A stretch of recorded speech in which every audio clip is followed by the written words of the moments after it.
Te invitamos a que seas un constructor de este sueño.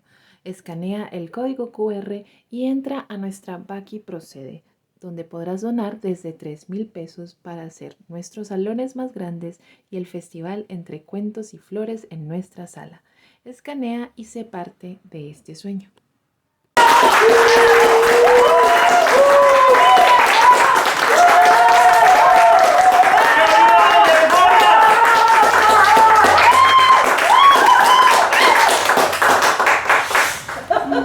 Buenas tardes para todos los que nos ven desde la señal de Teleboyacá y también desde nuestro YouTube y el YouTube de Teleboyacá.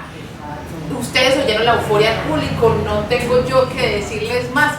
Bueno, sí tengo que decirles que por fin estamos ampliando nuestros espacios y que cuando ustedes vengan se van a encontrar con una casa grande. ¡Aplausos!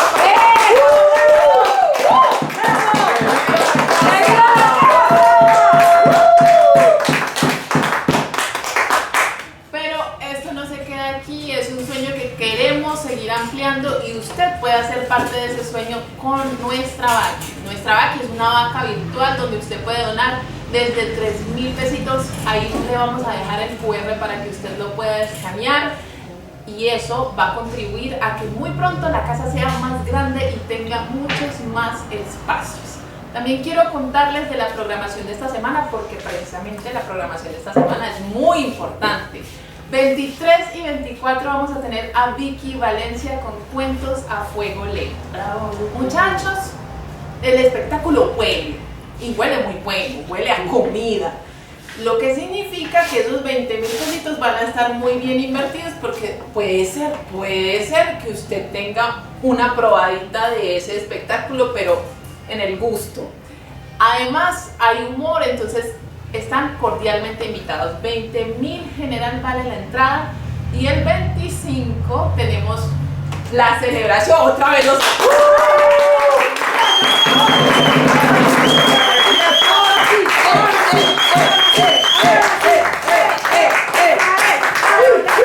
La fiesta donde vamos a celebrar que esta casa es nuestra.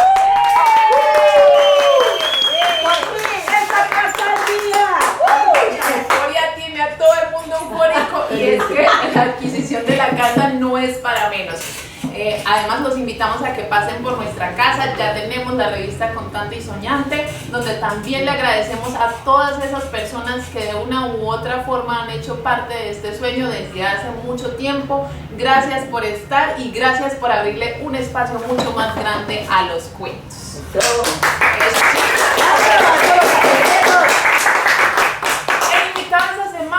Es un viejo conocido para mí, compañero de la escuela, necio como ustedes no tienen una idea, pero muy querido, ¿para qué? Pero no les voy a decir quién es. Si usted quiere saber, quédese después de la pausa. ¡Bravo! Te invitamos a que seas un constructor de este sueño. Escanea el código QR y entra a nuestra Baki Procede, donde podrás donar desde 3,000 pesos para hacer nuestros salones más grandes y el festival Entre Cuentos y Flores en nuestra sala. Escanea y sé parte de este sueño. El invitado de esta semana es un antiguo integrante, esto suena como si fuera un antiguo integrante del Cuentacho. Alguien que hizo parte por mucho tiempo de ese espacio tan mágico en la Universidad Nacional. Pero que sea él el que nos cuente. Recibamos con un aplauso a Joan Sebastián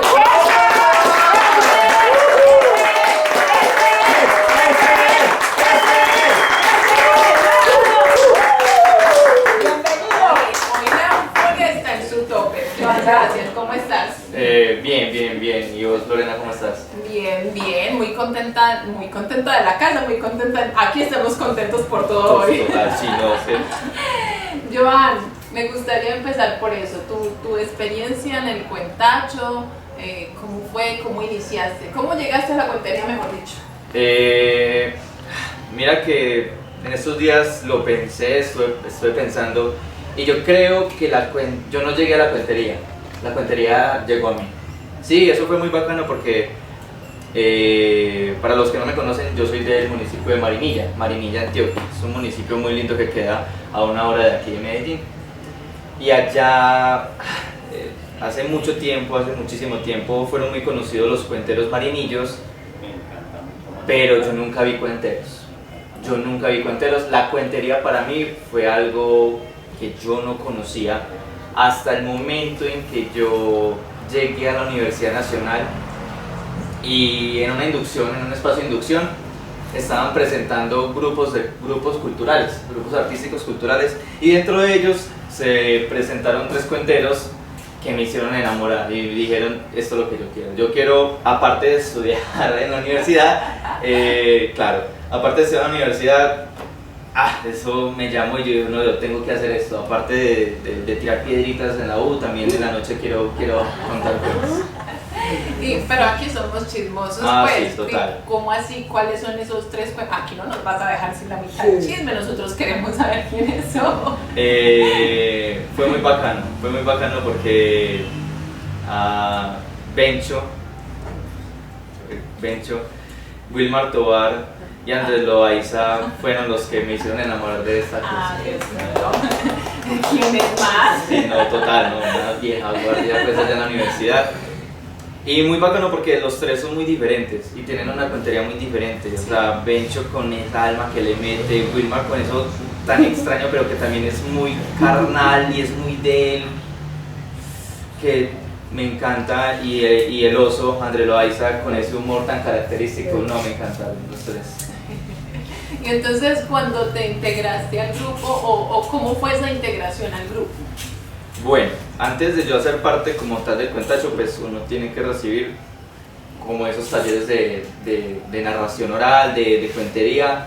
Entonces yo entré con un poquito de nervios porque yo ya estaba yendo a clases de teatro, ¿cierto? Yo ya estaba yendo a clases de teatro y como para cualquier primera vez yo estaba nervioso. Yo estaba muy nervioso y entré y me recibió una profesora chiquitica, chismosa como ella sola, pero fue un amor de persona. Y ella me terminó pues de decir, no, pues pucha, usted sí habla mucha bobada. Pero eso de hablar mucha bobada, eso fue bueno, eso fue un cumplido. Y yo dije, no, pues hagámosle. Entonces ella me dijo, no, vea, venga tal viernes a presentar su primer cuentico, que lo estuvimos ensayando, lo estuvimos viendo, tal viernes al cuentacho, así como su primera vez. Hablé con un J, y yo, J, y bueno, listo, quedamos así. Yo llegué, yo le dije, hola J, ¿qué más? Vino que yo soy el estudiante de Patri para contar mi primer cuentico. Y como cualquier primera vez estaba nervioso, pero mal. Conté mi primer cuento, una estrellada ni la verdad, pero mal, o sea, que yo digo cosas que yo quiero olvidar en mi vida esa que yo dije, uy no, o sea, mal. Primero yo me sentí como, uy no, esto no es para mí. Pero después yo, que soy súper competitivo conmigo mismo, yo dije, no, ¿cómo así? O sea, si me fue tan mal es porque hay muchas cosas por pulir. Entonces seguí en las clases de cuentería con J hasta que ya formé pues parte del grupo de cuentacho. Hay algo que yo nunca le he preguntado, he tenido aquí a varios estudiantes del cuentacho y nunca les he preguntado, porque además muchos de ellos han pasado por la escuela de cuentería de Viva Palabra. ¿Sientes que hay una diferencia entre las clases del cuentacho con las clases de la escuela? ¿Es más intenso en la escuela? Sí, yo siento que en la escuela es mucho más intenso porque es de carácter es evaluativo, aparte de formativo, es evaluativo, hay tareas y digamos que J y Patrick, que hacen parte de los profesores del cuentacho, ellos les toca hacer 1000 maniobras para poder dar las clases en el cuentacho. Entonces digamos que muchas veces en la escuela, como hay tanta variedad de profesores, uno puede aprender de muchas formas, mucho, y más en las artes que es tan importante tantos puntos de vista. No, de nuevo, Jota y Patria son los mejores en lo que hacen en el cuentacho, pero les toca hacer malabares. Entonces sí siento que la escuela es mucho más estricta, es mucho más intensa. Y esa experiencia en el cuentacho y también en la escuela, ¿sientes? Joan Sebastián es ingeniero, ¿sí? Sí, ingeniero químico. Ingeniero químico. ¿Sientes que le ha aportado a tu carrera? O sea, ¿sientes nada? Yo soy un ingeniero que habla, pero espectacular, le vende lo que sea, el que sea. O sientes, ¿cómo sientes que eso te ayudó, digamos, te aportó en tu carrera? Digamos que de puertas para afuera, sí, no, es que la cuentería del teatro me hace hablar con el cliente, con los clientes y hacer presentaciones súper bien, pero no, realmente yo siento que, bueno, de más que sí me ha servido y de más que yo no lo he notado, pero de nuevo, yo hago esto porque me gusta, no porque quiera que me sirva como ingeniero. Yo lo hago es porque me gusta, yo lo hago es porque de día soy ingeniero y de noche me gusta ser Batman. O sea, cuentero. De día quiero ser ingeniero, de noche quiero ser cuentero, apasionado por el arte. Son dos mundos que los estoy hablando, así como los estoy hablando, no se cruzan. Además que muchas cosas de cuentería, yo soy muy ingeniero y viceversa. Muchas cosas de cuentería se me meten en la ingeniería. Pero sí, o sea, es lo que siento y sí, de noche. ¿Cuándo ustedes han visto Batman y a mí juntos? Nunca. Nunca. Pero además me parece algo muy maravilloso porque sí, a veces pensamos que todo lo que uno tiene, uno estudia, uno curso, un hobby, una Sí. cosa, tiene que integrarla a la vida laboral y no necesariamente. Porque además, digamos, el arte tiene que ver con el disfrute del alma, como eso que uno, la sensibilidad de uno. Sí, sonando cliché es como la forma de escapar de la realidad. Pues sí. Entonces, vamos a escapar un ratico de la realidad porque Joan Sebastián nos va a contar un cuento o de repente les ponemos alguna de esas, porque es que este muchacho, ahorita vamos a hablar de eso, pero estuvo en el festival Entre Cuentos y Flores, así que ya volvemos para que vean el cuento.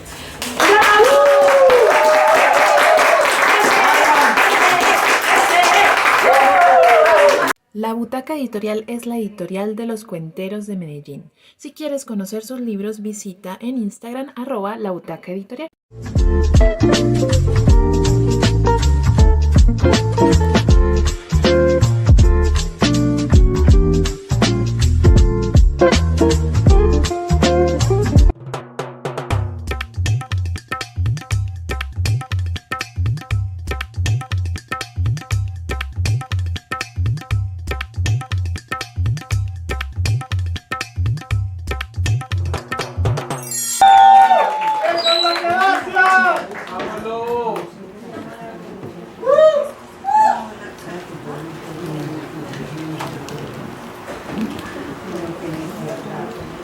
En el barrio decían que aquella iba a ser la peor Navidad de la historia.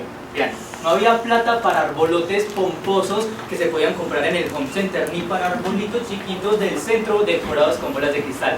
Ni siquiera había plata para extensiones alumbrados bonitos que iban a iluminar cada una de las casas de ese barrio. Vean, la situación estaba tan difícil que tampoco había plata para disfrazar al abuelito de Papá Noel.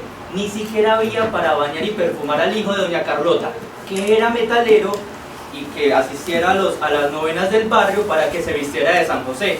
Es que estaba difícil la situación económica, tanto así que hasta el año viejo le tocó pararse de su silla Rimax para poder pedir plata en la autopista.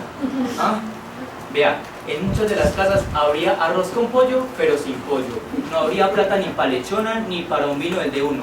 Es más, tanto así que el tío Edison, haciendo cuentas alegres, dijo que ni por el berraco podían botar las lentejas del 31 de diciembre, porque las iban a utilizar para el 1 de enero.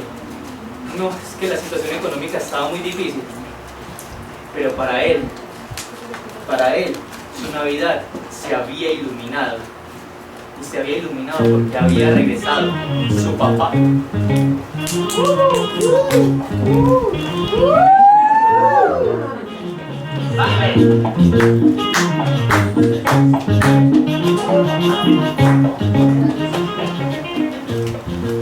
Y ni siquiera había regresado por la autopista con un bus lujoso de esos de, no sé, del Expreso Bolivariano o del Rápido Ochoa. Le tocó regresar, según contó su papá, por el río Magdalena con un barquito. Y el papá tenía ganas de reconciliarse, de volver a ser el marido de su mamá y el papá suyo. Su mamá no quería reconciliación ni nada. Es más, saltó como una fiera cuando le dijo: venga, Luisa, venga, hablemos para limar asperezas. ¡Ah! Yo no quiero limar asperezas ni nada de nada. ¿Sabe qué? Váyase con la pelandruja esa de Bogotá. Yo estaba muy bien así. Yo no lo quiero volver a ver. Yo no quiero ser plato de segunda mesa. Y él no entendía qué tenía que ver eso de ser plato de segunda mesa con la reconciliación.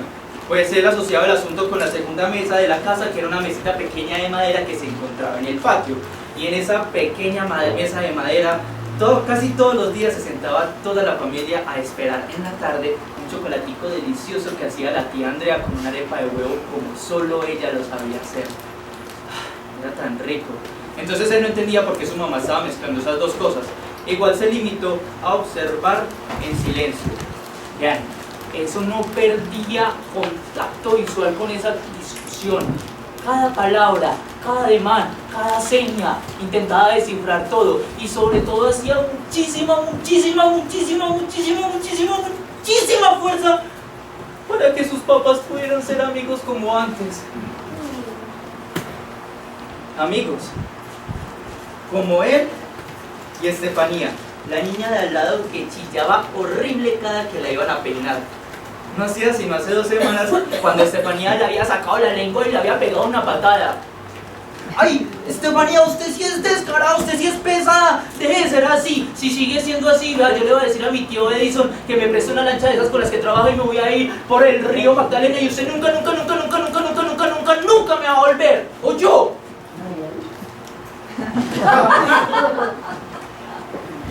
Estefanía ahí mismo se puso a llorar y le pegó otras 2 patadas. Lo raro es que estas 2 patadas no eran solamente de rabia, sino de otra cosa menos amarga, como cariño o pesar. Esa misma mezcla él observaba en la mirada de su mamá cada que su papá se le intentaba acercar. Esa mezcla que él descubrió en la mirada de Estefanía. Y después igual se reconciliaron y empezaron a jugar a la golosa.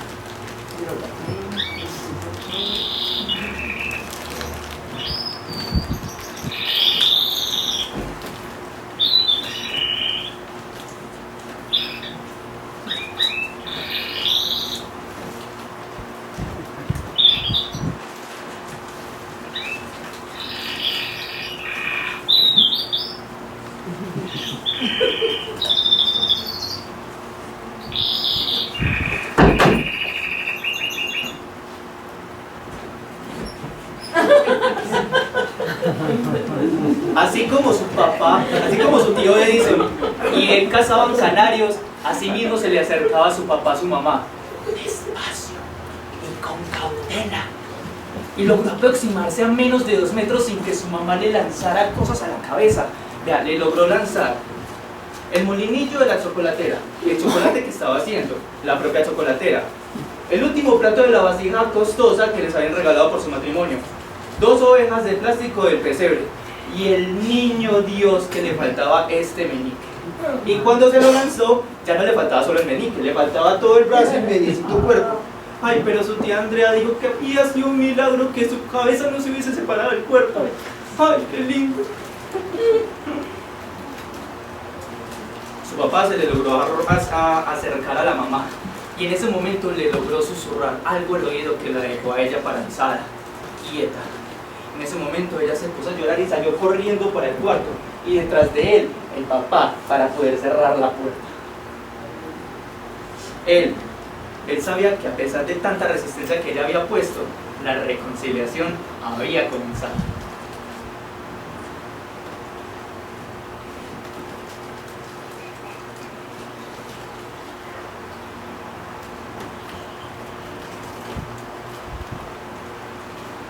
Habían pasado 2 horas y no se escuchaba nada dentro del cuarto, así que él se asomó pues para mirar por curiosidad, y cuando logró entrar al cuarto, no saben lo que se encontró. Quedó más tieso que un palo porque encontró a su mamá con las piernas como si fuera un carro Lamborghini de esas películas de Hollywood, y a su papá encima desnudo, y a él le parecía que la estaba maltratando pues porque ella estaba soltando quejidos pasitos. ¿Ah? Pero es que eran muy raros esos quejidos porque él no conocía esos quejidos. Él conocía unos quejidos diferentes que eran cuando él la estaba golpeando en las peleas, y esos quejidos eran muy diferentes. Ah, él no entendía nada, y cuando el papá se dio cuenta que él estaba ahí en el cuarto, ahí mismo se puso una sábana encima y lo empujó hasta que se sentó, y él quedó ahí con la mente en blanco sin saber qué había pasado, con los ojos fijos en las baldosas rojas de aquella casa y con ganas de llorar.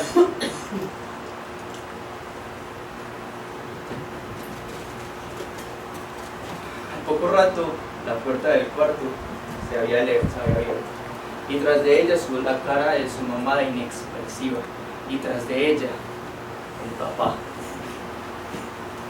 Y ya sabía qué había pasado porque su papá empezó a repartir los dulces que había traído Bogotá, y a ella no le importaban las mañanas sin desayunos, ni siquiera estar descalzo todos los días, ni siquiera todas las mañanas que estaba todos los días teniendo que ir a la escuela un montón de tiempo, o por lo menos las hambres pasadas, presentes, y ni siquiera las futuras. Ella estaba feliz porque sus papás habían regresado.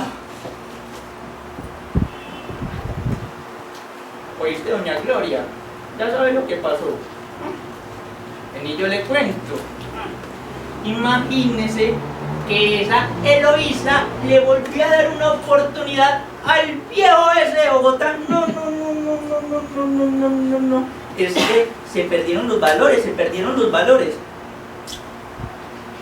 Oíste, te tengo otro chisme. Pero aquí entre nos, el hijo de doña Carlota, sí señora, ese mechudo, imagínense que me contaron, que era heterosexual. No, Dios mío, mejor dicho, se perdieron los valores. Yo sí le dije a Carlota que le dejara de dar teta a los 7 años, que porque le iba a volver a ser más inteligente, pero no, le salió mariconcito ese. No. Ay, pero igual, ¿quiénes somos nosotros para juzgar? No. Esa tarde fue la tarde más linda de todo diciembre. Habían paseado por todo el río y se habían sentado junto a la orilla turbulenta un largo rato. Allí parecía que la brisa estaba aliviando cada una de sus almas. Y él, mientras que se tomaba su gaseosa y comía el pan de bono de la panadería de Tete la Sorda, él se sentía feliz, a gusto.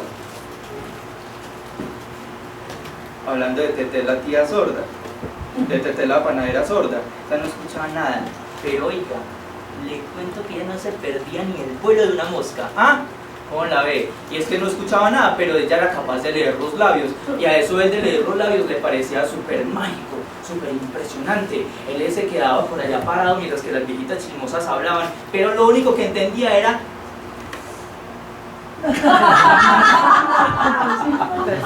y después no entendía nada. Entonces él se cansaba y se iba por allá a jugar canicas o a jugar tintín, corre, porque es que igual cuando su papá estaba en Bogotá, igual la mamá lo dejaba salir hasta tarde y a ella le gustaba estar en soledad por allá en el cuarto. Pero eso sí, ni por el berraco se metieran en problemas porque ella tenía su colección de correas de colores bien puesta, esa colección de correas que ella tenía cuando era joven y bonita. No, porque es que desde que Eloísa se metió con ese energúmeno no ha podido tener buena vida, le decía la tía Andrea.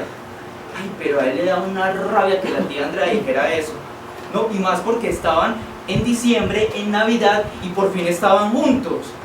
¿Ah?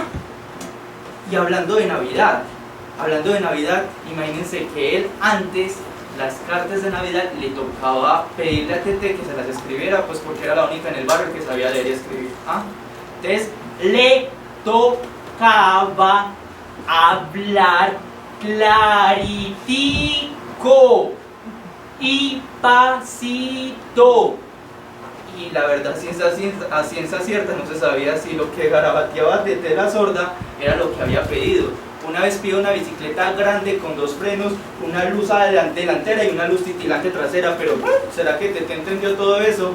¿Quién sabe? Pero entonces, igual la bicicleta nunca le llegó. Así que igual él confiaba en Tete, pero ese año iba a escribir su propia carta de Navidad. Ah, sí, no me va a pasar lo de siempre. Voy a escribir mi carta de Navidad.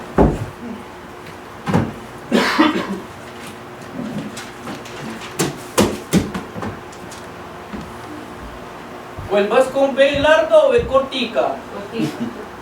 Obvio. Larga. Ay, pero no le va a ver. Y él por fin había escrito su carta de Navidad. Qué bueno, mi papá. Y que su familia pudiese estar de nuevo juntos.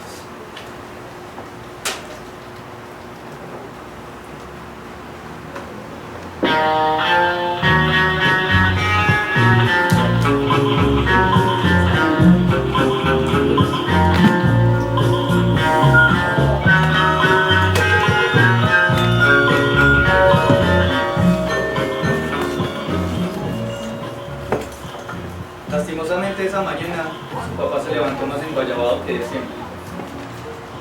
Y la tunda de golpes que le había fregado a su papá no tiene nombre. Su papá se fue así de la casa, sin decirle nada, así, sin mirarlo a los ojos, sin mirarlo, como si fuese invisible. Su mamá se quedó llorando en el cuarto. Y su tía, al mismo cogió un hielo para ponérselo a su hermano. Él se fue triste. Salió de la casa, cruzó la puerta, cruzó la esquina y se fue por el riel que había estado abandonado hacía muchísimos años. Igual perdía el equilibrio, pues porque entre tantas lágrimas era muy difícil ver el riel. Pero pasó más allá de la panadería de Tete, mucho más allá de la escuela, mucho más allá del puente del río, mucho más allá de todos los lugares que había visitado en su locomotora imaginaria. Como un tren descarrilado llegó a parar hasta la carretera.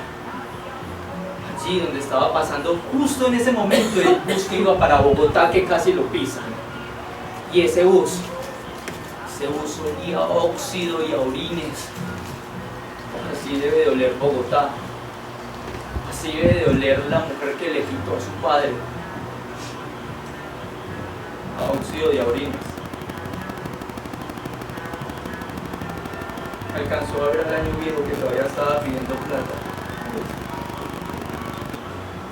Dio media vuelta con la mirada fija en la cinta metálica muerta, que esa tarde estaba muchísimo más abandonada que nunca.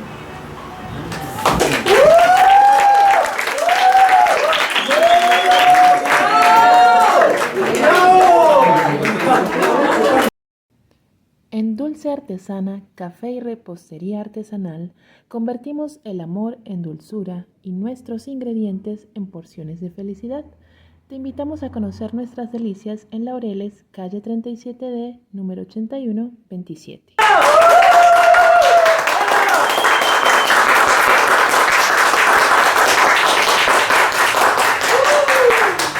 Ustedes lo vieron, ese cuento maravilloso que Joan nos compartió en festival. Bueno, además con el que clasificó al festival Entre Cuentos y Flores. Quisiera que primero habláramos del Festival Medellín 50, cómo te sentiste, cómo te preparaste, por qué elegiste ese cuento. Bueno, aquí voy a hacer una confesión. Y antes que nada, yo sí me había presentado 2 veces al festival local. Y las 2 veces yo sentí como me sentí en la primera vez cuando conté mi cuenta. O sea, mal, pero mal. Y era mi último año en el que solo me había presentado 2 veces, como amateur y la primera vez como novato. Y ya solo me puedo volver a presentar como novato una última vez por el tiempo que he estado pues en la cuentería. Entonces yo dije, no, pues yo de verdad, después de haber hecho esas 2 presentaciones muy bonitas que me ayudaron mucho a crecer, yo tengo que montar algo con el que yo me siento orgulloso. El problema, la pregunta de por qué escogí ese cuento, un cuento de Navidad en junio, es que yo siempre intento escoger mis cuentos a algo que apele a la nostalgia. Por eso mis cuentos favoritos son los 3 que fueron los primeros que yo vi en la vida, porque no sé, es algo mío que siempre apela a la nostalgia. Entonces, si un cuento no hace eso, no sé, todavía como que me falta para poder elegir otro tipo de cuentos. Y ese cuento es hermoso porque me hace recordar a las navidades de los barrios en Río Negro que yo viví, en Marinilla, esos barrios pues que decoraban las casas de una casa a la otra, toda la calle, el día de velitas toda la calle estaba llena de velitas, afuera estaban 5 holladas, una haciendo un sancocho, otra haciendo una natilla y otro por allá fritando, uno por allá niños chicharroncito. Entonces me hizo recordar mucho a esas navidades y ese fue el que lo elegí. El problema es que lo elegí el último día en el que uno se ponía a escribir como cuentero, faltando, yo estaba leyendo y leyendo todas esas semanas y nada que encontraba, y justo ese, no, por hora, me llegó justo faltando 1 hora, y yo dije, ese fue. Entonces tenía muy poquito tiempo para prepararlo, porque pues en el día soy ingeniero y en la noche vale. Tenía muy poquito tiempo para prepararlo, pero entonces yo me lo imaginé todo, o sea, cuando yo lo leo yo me lo imaginé todo, cómo va a ser montado, las luces, el sonido, que para muchos cuenteros puede que estorben. Yo como vengo del teatro, a mí me encanta. Yo me lo imaginé todo y así yo iba repasando los textos, en el trabajo, yendo para la casa. Y yo era, fue madre, y faltaba, ¿qué? 1 semana y yo no lo había ensayado con público. Entonces lo ensayé, o sea, yo no sé cómo hice, ya en las noches yo estaba estresadísimo, ya estaban contando los amateurs y yo nada, que lo había ensayado, montado, o sea, pero entonces fue una noche entera que me fui derecho a trabajar así, en donde yo me presentaba como a mí mismo, sin espejo, nada, simplemente yo hacía los movimientos y me grababa y yo decía, no, tengo que decirlo esto, y aparte no solo me grababa sino que me cronometraba, porque todas las grabaciones cuando lo grababa derecho me demoraba 17 minutos, 18 minutos, yo no, son 15, y la última vez que lo grabé, porque ya ahora sí, ya el día siguiente ya era el festival, estaba en 15 minutos 45 segundos. Y yo, no, Dios mío. Pero como estaba, yo decía, puede salir, y así me pasé el tiempo. Lo monté como yo quería. Está bonito, me siento orgulloso de lo que monté. Y así me fui. Y muchos dirán que es dentro de esos que dicen, yo también me digo que irresponsable, sí, no lo voy a negar, pero salió algo bonito y ese fue mi cuento del festival local Medellín 50 y Antioquia también. Y la experiencia en el festival Entre Cuentos y Flores. Hermosa, espectacular, no solamente por las presentaciones, sino por lo que pasó por fuera de ellas, con las presentaciones. Voy a traer a colación las 2 que con eso yo dije, ya, con esto fue la mejor experiencia que pude haber tenido, y es cuando terminamos la maratón de cuentos cortos.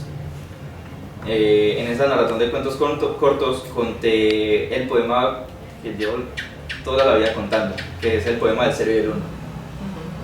Pero como que la magia del festival hace que uno no sé, como que uno se tire más, como que uno se siente más cargado, y salió muy bonito, y a mí siempre me gusta intentar salir de últimas, ya sea que yo me presenté o vi una obra de lo que sea, me gusta salir de últimas, porque de pronto había que ayudar.